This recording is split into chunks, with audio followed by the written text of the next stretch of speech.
harapan kepada Allah dengan menata niatan kita, semoga lewat kitab ini Allah menganugerahkan kepada kita taufik hidayahnya, bimbingan serta pemahamannya. Selanjutnya bagi penyusun penulis kitab ini yaitu Syekh Ibnu Athaillah, ya, semoga menambah derajat kemuliaan beliau di hadapan Allah Subhanahu wa taala. Untuk itu hadirin, marilah kita buka telaah pagi hari ini dengan al-basmalah. Bismillahirrahmanirrahim.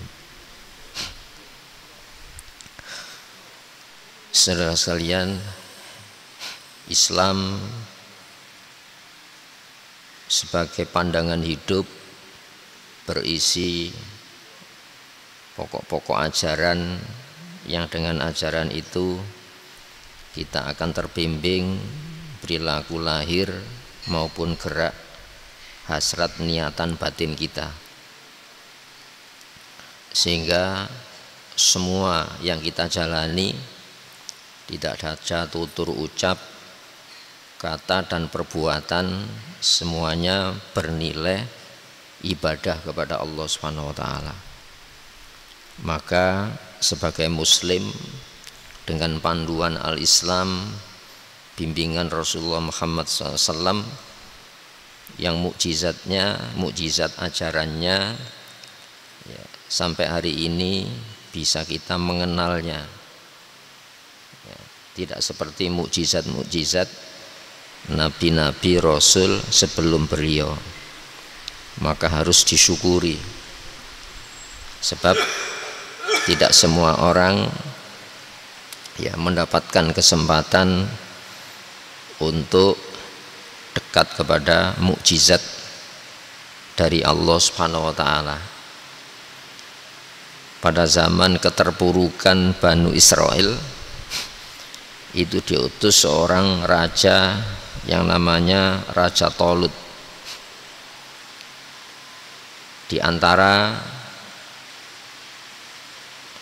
untuk mengenal kerajaan Talut itu seorang nabi mengatakan gini, inna ayata mulkihi, sesungguhnya di antara tanda kerajaan kekuasaan Talut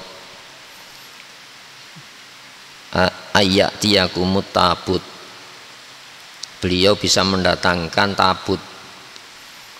Kalau sekarang ini sebuah peti yang di dalamnya berisi ya, peninggalan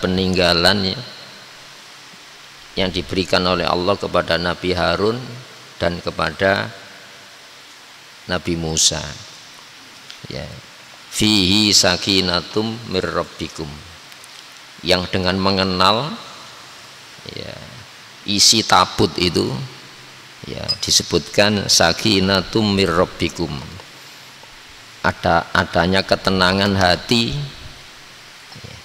kemantapan hati, kekuatan pijakan harapan kepada Allah ya. Mimma taroka alu Musa wa alu Haruna tahmiluhul malaikat, di dalamnya bisa mengenal peninggalan yang ditinggalkan keluarga Nabi Musa maupun keluarga Nabi Harun, yang dengan mengenal tongkatnya atau peninggalannya timbul keyakinan muslim Banu Israel untuk apa? Bangkit dari keterpurukan dijajah penjajah. Itu baru peninggalannya berupa benda-benda. Coba bayangkan kita umat Rasulullah diberi pandangan hidup yang sampai hari ini kita bisa berinteraksi dengan Al-Quran, ada suasana dialogis dengan Al-Quran, disebutkan bagaimana kamu menghadapi tekanan lawan kamu, bagaimana bertahan dalam mempertahankan keimanan, keislaman, Sehingga apa? Dengan membaca Al-Quran, mukjizat ini kita akan menjadi kuat seperti halnya muslim sebelumnya dengan mengenal benda-benda yang ditinggalkan di dalam kotak itu untuk bangkit kembali dari keterpurukannya. Hadirin, kita ini umat Islam akhir zaman yang ditandai dengan berbagai macam lompatan-lompatan teknologi. Ya, sekarang dunia tanpa jarak, dunia tanpa sekat, sehingga memungkinkan per detik kita bisa membangun sebuah pola hubungan yang global. Dan ini akan membawa dampak-dampak yang sifatnya apa? Tidak saja personal namun bersifat sosial. Kalau kita mengenal kesehatan yang sifatnya person, tapi kita mengenal kesehatan yang sifatnya sosial. Hadirin rahimakumullah, ada penyakit-penyakit tidak saja fisik namun juga penyakit psikis. Satu contoh hadirin rahimakumullah, ya, problema sosial yang dihadapi umatnya Nabi Soleh, Nabi Syu'aib, di mana Nabi Syu'aib ini ya tidak saja di masjid, tapi banyak aktivitas di pasar, karena kejahatannya itu sudah meluas di pusat-pusat perdagangan. Itu baru satu penyakit sosial, yaitu kecurangan ya saat menimbang maupun menakar dalam transaksi-transaksi yang terjadi pada waktu itu. Hadirin rahimakumullah, hari ini transaksi itu kan bukan sekedar di pasar ya, tapi lebih meluas dengan teknologi komunikasi yang kita kenal hari ini. Berarti apa? Kejahatan sosialnya itu jauh lebih mengglobal dan cepat penyebarannya. Satu contoh, pada zaman Nabi Lut ada penyakit penyimpangan perilaku seks. Itu yang terjadi kan lelaki sama lelaki ya, sampai disebutkan inilah putri-putri saya yang layak suci untuk kamu. Artinya apa? Nabi Lut mengatakan ya, warga saya yang perempuan kan banyak ini. Kenapa kau tertarik kepada sesama lelaki ini? Hadhihi banati, malah menyebut itu. Ini anak putri-putri saya itu masih suci untuk kamu. Artinya apa? Daya tarik kepada perempuan itu sudah luntur itu ya. Tapi justru timbul daya tarik seksualnya kepada sejenisnya. Oh sekarang enggak itu, ada transseksual ya. Ada lesbi, ada homo, masya Allah, sampai berkembang hubungan sama binatang. Naudzubillah min dzalik. Berarti apa? Jauh lebih meluas pada zaman ini. Itu satu perilaku penyimpangan seks itu. Hadirin rahimakumullah ya. Maka ketika Rasulullah SAW menegaskan innallaha zawaliyal ard fara'aitu masyariqaha wa magharibaha ya, dunia ini dilipat dalam genggaman Nabi. Kalau sekarang kita dengan ya, handphone kita dengan berbagai macam fasilitas yang kita bisa mengakses dan berhubungan dengan dunia luar yang begitu luas, maka diperlihatkan kepada saya, kata Rasulullah ya, arah barat dan timur, sampai disebutkan sampai umatku akan menguasai wilayah-wilayah yang pada waktu saya hidup belum sampai dikuasai. Itu Rasulullah Muhammad SAW. Hadirin rahimakumullah, maka sahabat Nabi itu ya, karena ashabu Rasulullah, ada sahabat-sahabat Rasulullah itu yasta'idzuuna min tilka zaman. Ketika diperlihatkan kondisi semacam itu, ya Allah saya berlindung dari ketemu zaman itu. Ini menunjukkan apa? Ya, ada sebuah masalah-masalah yang masalah ini menjadi sebuah ancaman bagi kemanusiaan yang tingkat penyebarannya tidak didukung dengan teknologi seperti hari ini. Maka hadirin rahimakumullah, banyak di dalam Al-Quran ayat-ayat yang memerintahkan kita untuk apa? Hati-hati, selektif membangun sebuah pola hubungan baik person maupun sosialnya. Satu contoh, memilih pasangan hidup. Memilih pasangan hidup itu bukan kontak fisik saja yang harus diperhatikan. Yang orang mengatakan bibit bobot, ini ya, tidak cukup hanya itu. Ketika kita bicara ke bibit yang mana atau bobot yang mana, itu tidak bebas nilai ya. Malah orang bisa memberikan rujukan penilaian bibit itu apa menurut kriteria seseorang, atau bobot menurut kriteria seseorang.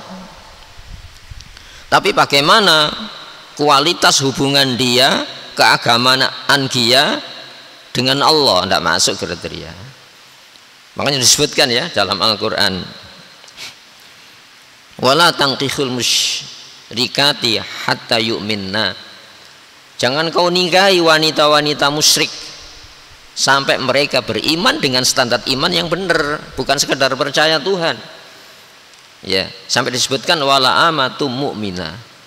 Andaikan ada seorang budak perempuan, ya, khairun min musyrikatin walau a'jabatkum.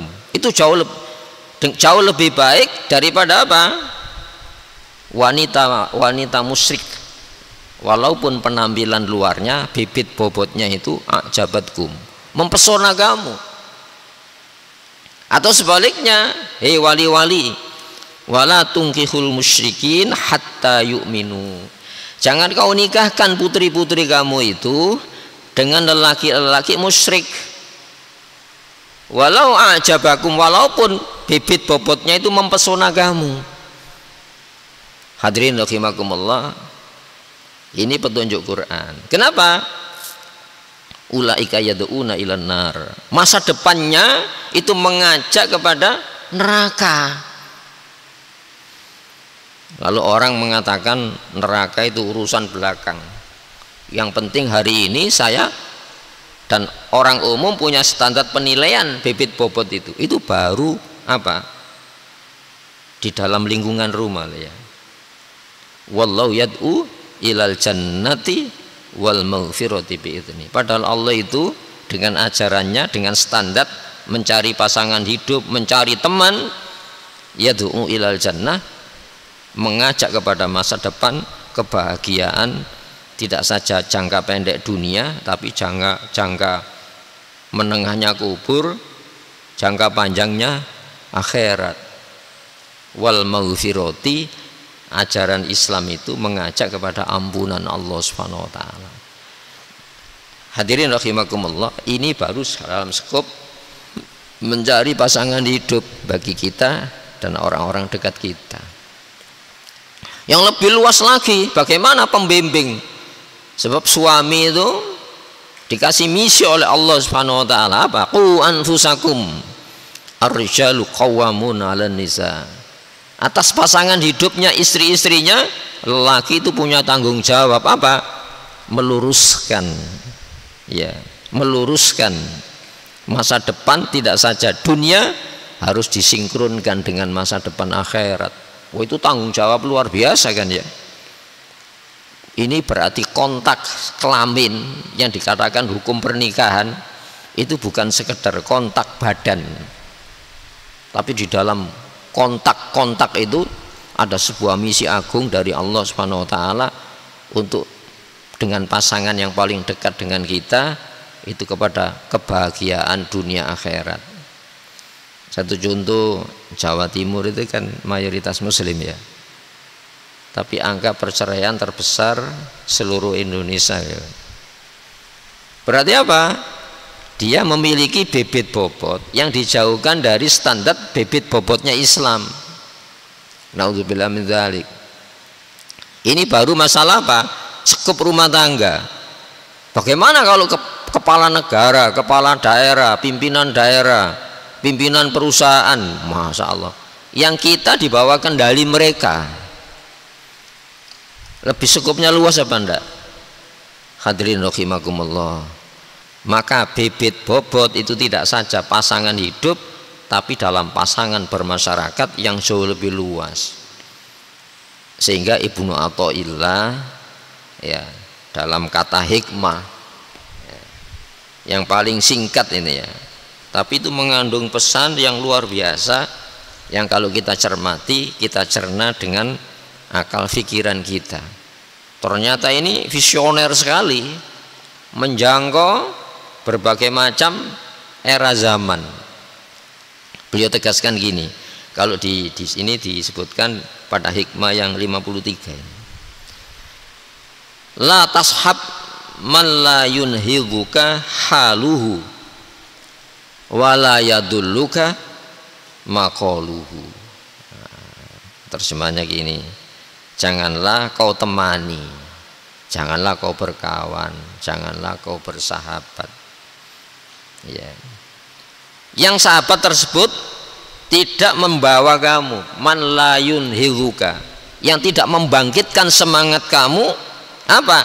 Haluhu, kondisi kejiwaannya, tutur katanya tidak membimbing, malah menjauhkan dari konsep hidup Islam.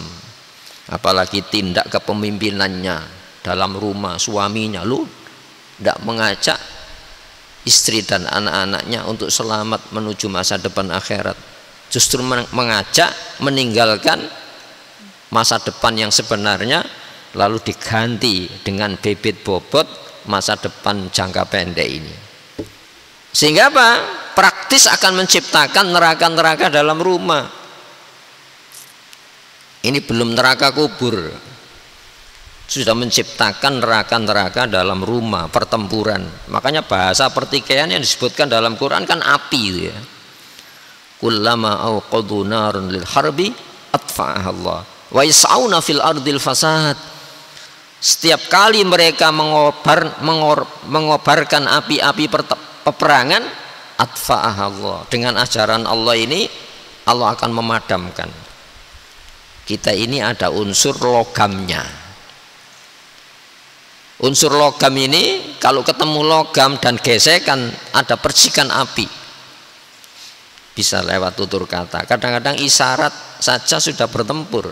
Coba hari ini didukung dengan apa? Teknologi komunikasi. Tidak usah ngomong, dengan pesawat HP kita mengirim pesan, yang dengan pesan itu kadang-kadang sulit difahami. Padahal maksudnya tidak semacam itu. Pertikaian terjadi antar tetangga, ada grup WA, WhatsApp, ada Twitter, macam-macam ini, ada Facebook. Hadirin rahimakumullah, ini lompatan yang belum terjadi pada zaman Rasulullah SAW. Sehingga sahabat diperlihatkan ketika bumi dilipat semacam itu, ya Allah, saya tidak sanggup hidup pada zaman era. Namun hadirin rahimakumullah, orang-orang yang bertahan pada zaman ini dengan konsep pijakan al-Islam yang kata Rasulullah SAW, wal amilu kaqabdi alal jamr, orang-orang yang berpegang teguh dengan ajaran Islam seperti memegang bara.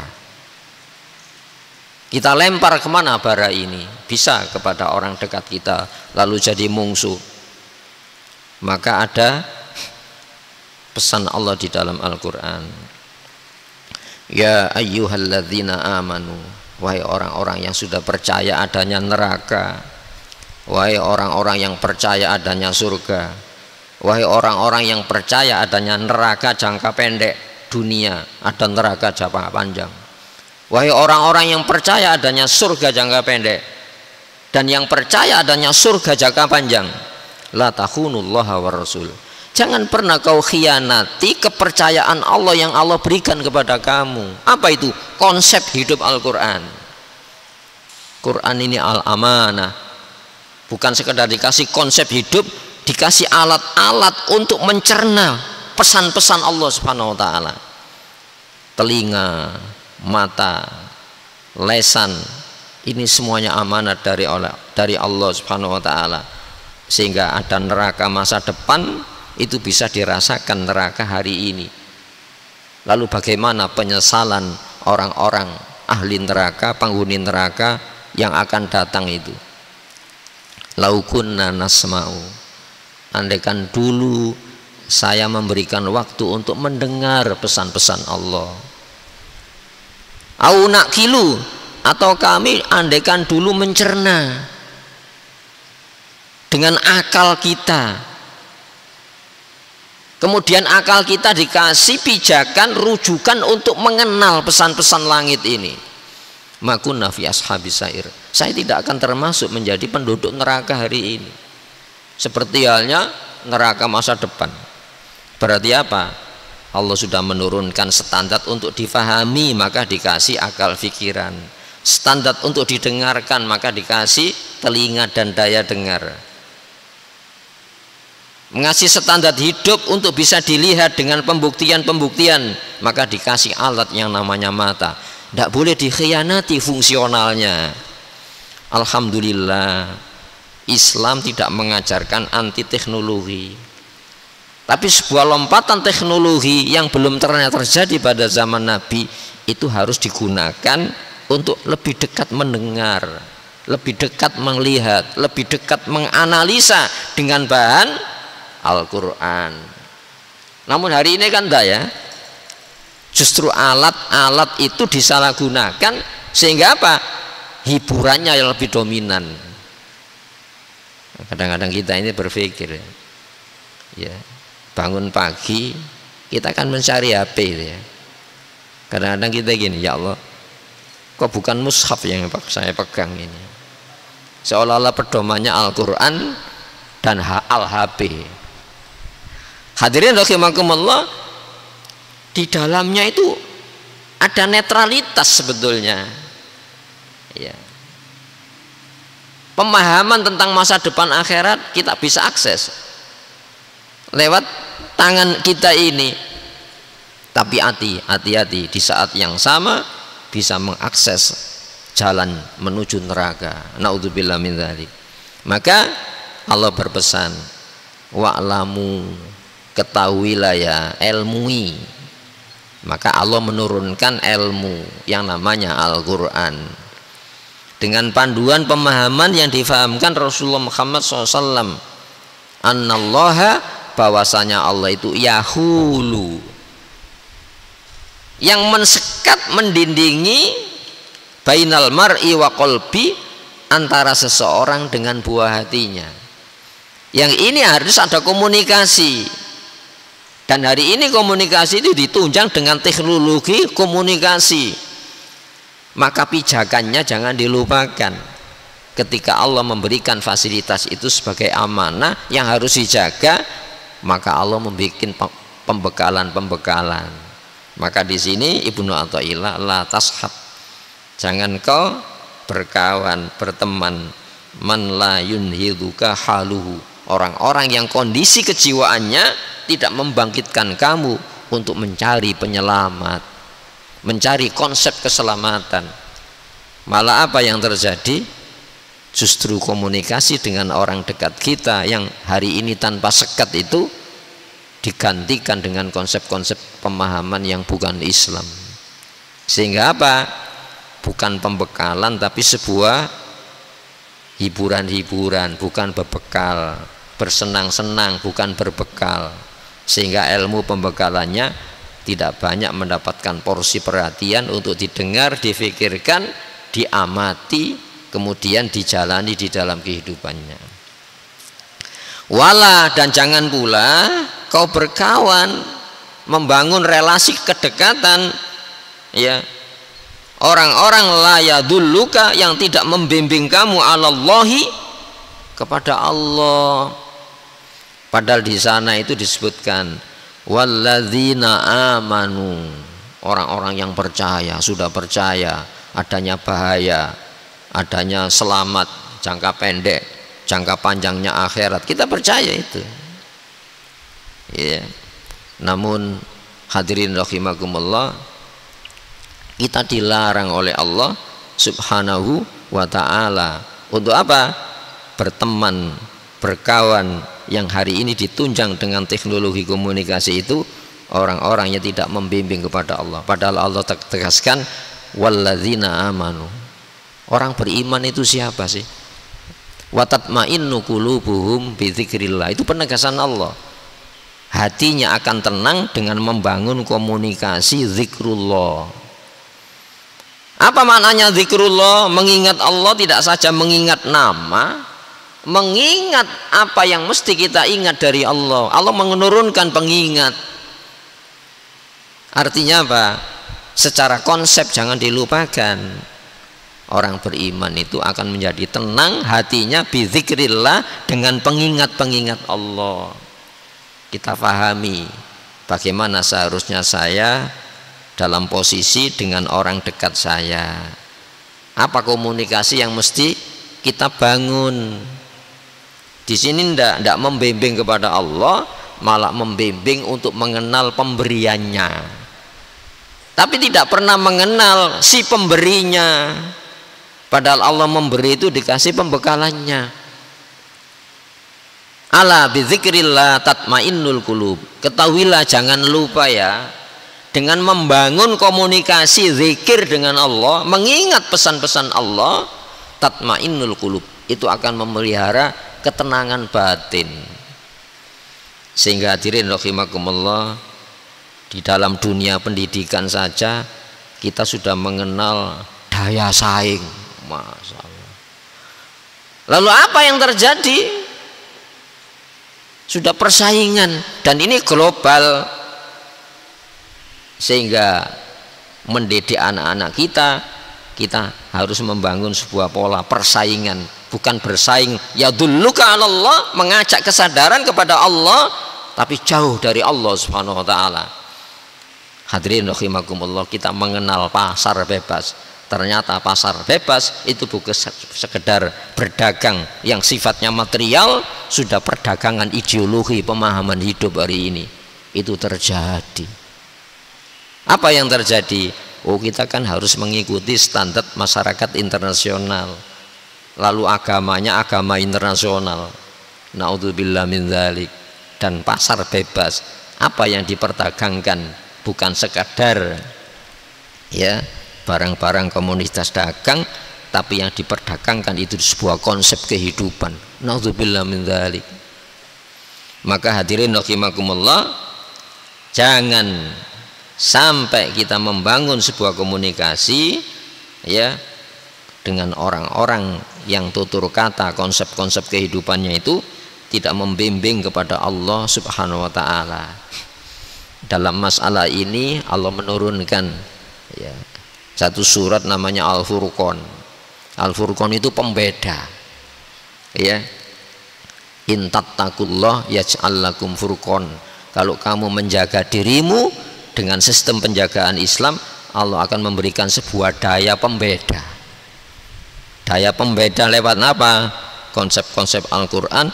Lalu kita akan mengenal siapa yang menentang, siapa yang mentaati konsep ini. Di dalam surat Al-Furqan Allah menyebutkan ayatnya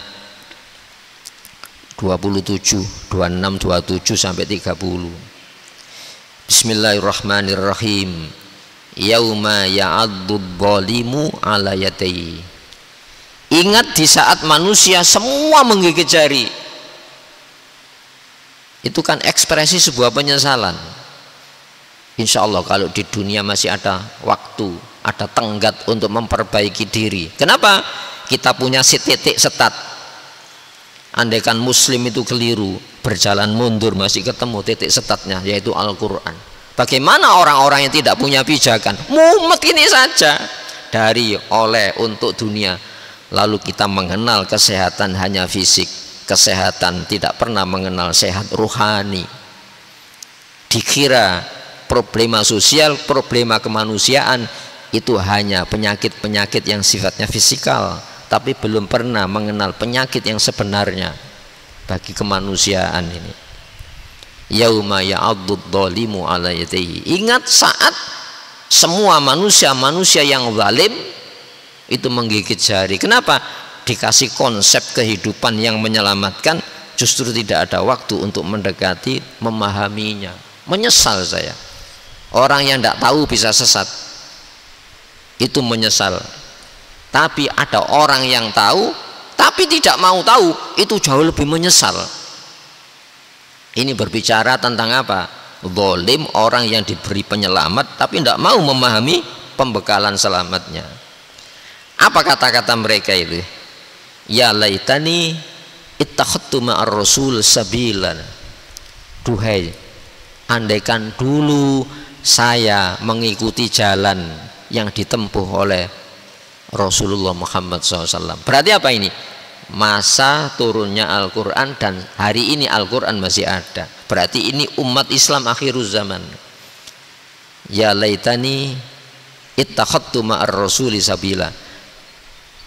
Andaikan saya dulu meniti jalan bersama Rasulullah Muhammad SAW, maka Rasulullah sudah tiada, Al-Quran mukjizat ini masih ada. Bedakan dengan Muslim, umat Taurat, umat Injil, pemilik Taurat, pemilik Injil. Maka kita ini umat Al-Quran.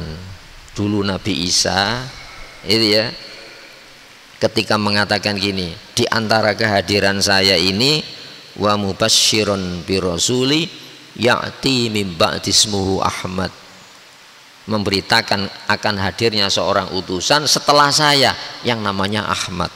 Itu langsung umatnya mengatakan apa? Rabbana amanna bima anzalta wattaba'na rasul. Ya Allah, saya percaya Injil yang kau turunkan kepada saya. Di antara isi Injil itu memberitakan dan diberitakan oleh Nabi saya, itu umat Muslim pada zaman Nabi Isa. Wattaba'na rasul, ikutkan aku dengan Rasul ini. Faktub nama asyahidin, dan berikan aku kesempatan untuk menyaksikan hadirnya pembimbing akhir zaman itu. Kalau mereka menyesal, jauh lebih menyesal, yaitu kita. Kenapa? Kitab akhirul zaman Rasulullah sudah tiada, ajarannya masih, yang dibawa masih ada, yaitu Al-Quran. Kemudian ya wailata, celaka saya ini. Iya, ya wailata laitani lam attakhid fulanan khalila. Celaka saya, andaikan saya dulu tidak menjadikan si A, si B sampai Z, itu teman-teman dekat saya itu. Apa yang disesalkan? Laqad adallani ani dzikri, dia menyesatkan saya dari konsep hidup Al-Quran. Masya Allah. Saya bertanya, adakah muslim yang hari ini punya perasaan ini? Kalau saya tidak ngaji, saya itu rawan penyesatan. Kalau saya tidak pernah ada waktu memberikan kesempatan mendengar, berpikir, mencerna, kemudian menjalani Al-Quran, saya ini rawan penyesatan. Apalagi Al-Quran sudah tidak dijadikan standar. Ini sebuah perilaku menyesatkan atau mendapatkan hidayah? Enggak kan? Laqad adallani ani dzikri, teman saya tadi potensial sekali menyesatkan saya dari peringatan Al-Quran ini. Ba'da idz ja'ani, setelah Quran datang kepada saya. Jadi nanti penyesalannya itu bukan rombongan, bukan berjamaah. Masing-masing manusia mengalami penyesalan semacam ini. Apa yang disesali? Jauh dari konsep hidup Al-Quran. Makanya Rasulullah berpesan itu, taraktu fikum lailuha kanaharu alal baydai lailuha kanaharuha. Itu Rasulullah mengatakan gitu. Kutinggalkan sesuatu yang terang, saking terangnya malamnya saja seperti siang. Itu Al-Quran. Larangannya jelas, perintahnya jelas, dan bisa diperjelas dengan diikuti. Kalau tidak percaya larangannya saya jalani, dunianya jelas, nerakanya itu. Kalau saya tinggalkan perintahnya, tidak percaya perintah Allah, saya tinggalkan perintah Allah, nerakanya jelas hari ini sebelum neraka masa depan. Makanya Rasulullah ayat 30 dari surat Al-Furqan menegaskan gini, Wa qala Rasul, Rasul menegaskan. Kenapa di situ tidak disebut wa qala Muhammad, wa qala Ahmad? Rasul menegaskan. Kenapa? Dia hanyalah seorang pembawa yang sah, membawa kitab akhirul zaman sebagai penutup penyempurna kitab-kitab muslim sebelumnya. Yang dibawa ini bukan konsep yang disusun dengan kreativitas berpikir Nabi, bukan. Wa qala Rasul, Rasul menegaskan, bukan mengatakan apa yang diucapkan dari nafsunya, ndak. Wa ma yantiqu anil hawa, dia tidak berucap yang bersumber dari nafsu selera, bersumber saja ndak, anil hawa saja ndak, dari saja ndak, apalagi nafsu. Wa ma yantiqu anil hawa in huwa illa wahyu yuha. Hadirin, apa yang katakan Rasulullah? Ya Rabbi, wahai Allah, wahai pengatur saya, wahai pencipta saya, inna qaumi, sesungguhnya kaum saya. Di mana kaum setelah diutusnya Rasulullah Muhammad SAW, dan kita ini 70 umat penyempurna.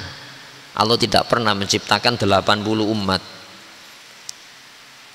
Antum tutimmuna sab'ina ummatan, engkau adalah penyempurna 70 umat itu. Wa antum khairuha, dan kamulah terbaik 70 umat itu. Jangan terpental dari 70 umat sehingga jadi satu mengikuti Yahudi, jadi dua mengikuti Nasoro. Apalagi hari ini ideologi pemahaman kehidupan dan hidup dengan berbagai macam bentuk aktivitasnya, dengan ajaran-ajaran yang diciptakan oleh sesama kita yang rentan dengan apa? Kelemahan-kelemahan. Ya Rabbi inna qaumi ittakhadhu hadzal qur'ana mahjura. Wahai Allah, umat saya sudah menghindari Quran ini, sesuatu yang diabaikan di dalam kehidupannya, tidak ada keseriusan. Banyak orang menseriusi bagaimana bahaya. Yang bahaya itu dengan cara apapun saya harus menghindar. Berarti apa? Dia keliru dalam mewaspadai bahaya. Banyak orang yang mewaspadai keselamatan, maka dengan semua cara yang penting selamat, dia lupa Allah sudah menurunkan penyelamat. Yang jadi masalah yang dia waspadai itu bukan bahayanya, pembekalan supaya tidak bahaya. Sebab apa?